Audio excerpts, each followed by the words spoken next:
ઘડીક વાર તમારી વાત સાથે સહમત થઈ જઈએ.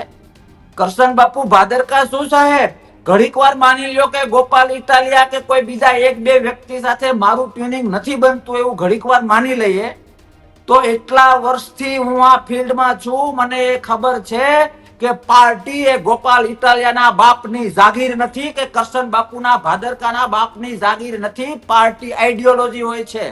એટલે એમાં કદાચ એક બે વ્યક્તિ સાથે એવું થાય તો આવું હું આ ઉદાહરણ આપું છું કે તો કઈ એમાં આખી પાર્ટી છોડી દેવાની વાત ન હોય. રોટલી ક્યાંક નાનો કાળો દાગ હોય તો આપણે નાનપણથી થોડોક સાઈડમાં કરીને આખી રોટલી ખાતા હોઈએ છીએ.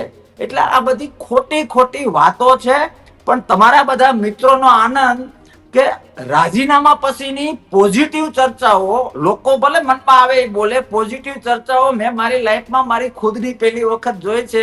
બાકી ગયા રામ ને આયા રામ વાર્તા પૂરી થાય. રાજીનામા પછી પણ પાર્ટી મને પ્રેમ કરે છે તો પાર્ટી કંઈક તો વિચારતી હશે